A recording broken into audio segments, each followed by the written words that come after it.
Hey guys, this is Matt Bentley, MMA Futures. You're watching here on Dynasty Combat Sports, St. Patty's Showdown. Josh, tomorrow night you're fighting Mason Teeters, okay? 2-3 versus 6-3, so he's got a little bit of an experience edge on you.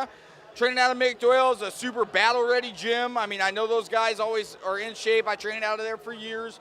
Why don't you kind of tell me, introduce yourself to the crowd and just kind of tell me what you're feeling and how the preparation for the fight's been coming up. Hi folks, I'm Josh Krejci from McDoyle's. Like you said, I've been with them for about a year.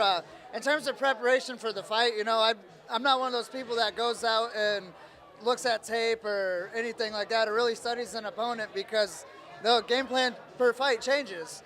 So therefore, for me, I just go in there, do my thing, work on what I feel is my weaknesses, my strengths, focus on the weaknesses more, and then go from there. Sure, man. And so, I know, having trained and coached out of that gym for a long time, like you said, you don't watch a lot of tape. That's kind of the coach's job there. They do the watching, and they kind of tell you what to do from there. I know Mick always told us it was like he's holding a video game controller in the corner, right? So I'm sure you've heard that reference. Oh, yeah, okay. So how has that been, having a world champion Muay Thai fighter in Mick Doyle, a guy that's trained world champions in MMA, boxing, kickboxing? How has it been for your confidence and going through your amateur career this last year, getting ready for the fight? What has that experience been like for you? It's definitely a really eye-opening experience. I feel like I've learned a lot going through the gym, from the coaching staff down to the peers. I'm from St. Louis, Missouri. I come from St. Charles MMA with Mike Rogers. I come from a very jiu-jitsu heavy gym. So definitely coming up here with Mick Doyle and being able to sharpen the striking with the jiu-jitsu knowledge, it makes for a dangerous combination for me in that cage when the doors are closed.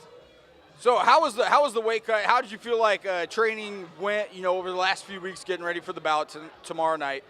How did you feel like everything went for you? I started what I like to call a modified vegan diet, so I eat a lot more plant-based foods instead of meat protein-based. And so the cut was really natural. Getting full off the veggies and not feeling groggy off that government meat really did wonders. So you're coming off a win your last fight, right? And that was for Dynasty Combat Sports too, right? Yes.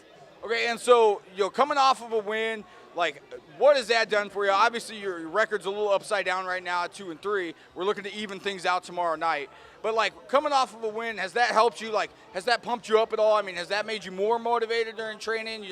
How has that helped you or affected you as you've gotten ready for this fight tomorrow night? I'd say definitely, especially fighting someone out of the same gym that Mason fought, who at the time when I fought him had a record of 6-2 as well.